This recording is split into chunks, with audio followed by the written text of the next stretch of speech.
Are you a buyer of Qualcomm here? No. So we own it in one of our equity strategies that has a much longer time horizon focused on dividend and dividend growth. But I actually think Christina nailed the two most important things. One is China. They get 67% of their revenues from China. And the other is the smartphone issue.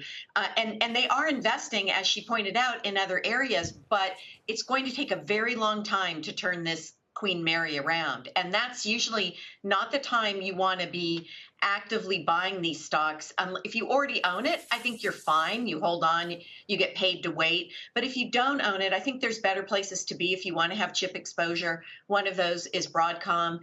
Higher dividend yield at 3.6, growing it much faster. It's like they're growing it at 32% annualized, 5-year annualized growth rate, the dividend that is, and half the business is software. So in this environment where we know the problems with chips, I think you want to be very specifically selective about which companies you own in that space. Well, so listen, I get the reference. I hope it's not the Queen Mary, which has been sitting rotting in port for 30 years in Long Beach, or wherever it is.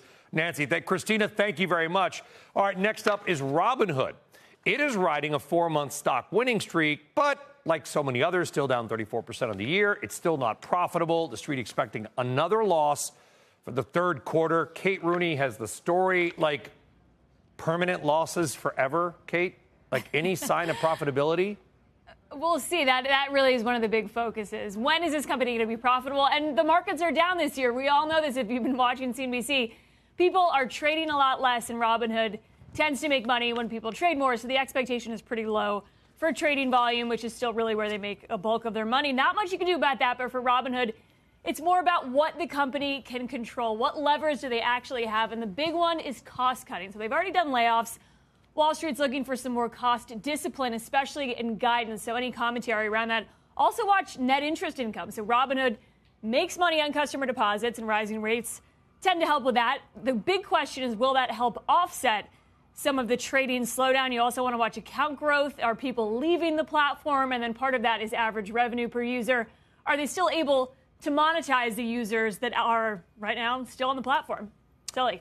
I guess that is the question. Nancy, I'm going to say this to sort of summarize what Kate said in Robinhood's business strategy is they're going to lose money on every trade, but don't worry, they're going to make it up in volume. Yeah, and I think this is not the time to own companies that don't have earnings and don't have earnings in sight. This is a trader stock, to be sure. I'm not saying you can't make money on the trade.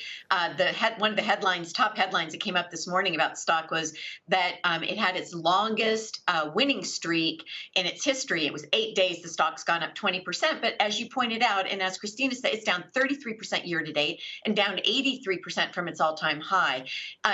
In a rising interest rate environment, in a slowing economic environment where people actually are back to work, I don't think this is the stock you want to own. We call them terminally cheap in our company. Yeah. We'd rather own something like Schwab, where you're actually getting paid. There's earnings. You got an experienced management team, and you're getting paid a dividend to wait during the period that it's going to take to bail these stocks out. A final comment, Kate. I mean, this has been a brutal year, not just for Robinhood. Any company that doesn't make money has gotten their teeth kicked in. Yeah, that's a good point. It's shifted dramatically from a year ago, and really this started to turn around when the Fed started raising rates. The path to profitability is really the buzzword for a lot of these money-losing companies, but it's interesting on earnings calls. The companies that are getting rewarded are the ones that are doing layoffs, that are scrapping some of their more ambitious plans and getting more focused. You can see that in PayPal, and that stock has outperformed recently because it's got this activist investor, Elliott, coming in. So for Robinhood, it's really about, can they take this seriously? Can they pull back in a time where their core business isn't really making money? And again, what is the path to profitability? It's like that bridge behind you to Treasure Island. I think that's what that is, This Kate. is the path. But it never, the bridge just keeps going. It's on this side, right? That's it. There you go. Oh, no, this side. My dad was stationed there in the Navy. My dad was on that island in the Navy years and years, long time ago. Kate Rooney, thank you very much. All right, now it's like $1 million condos or something. All right, the final name is Roku. This stock down 75% this year, more than 80% off its highs. Also not profitable. Smart TV growth. Julia Borston joining us. I mean, Julia, I'm old enough to remember when Roku was like the hot kid on the block. I mean, and that was like last year. Everyone's like, this is the future of streaming. What's happened?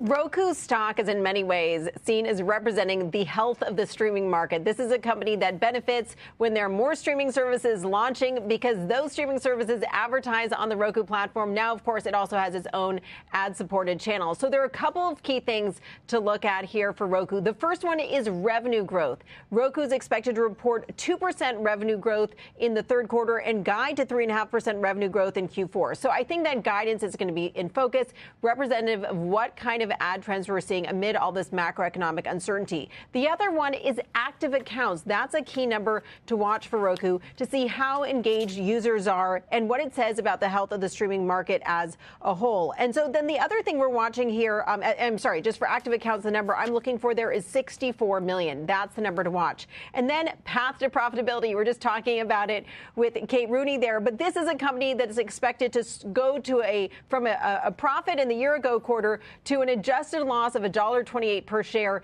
in the quarter, and the company is expected to continue to report losses going forward. So I think anything about path to profitability, ability to increase average revenue per user, those things are all going to be in focus. But the health of the consumer and the health of the ad market, those are the big risks for a company like Roku.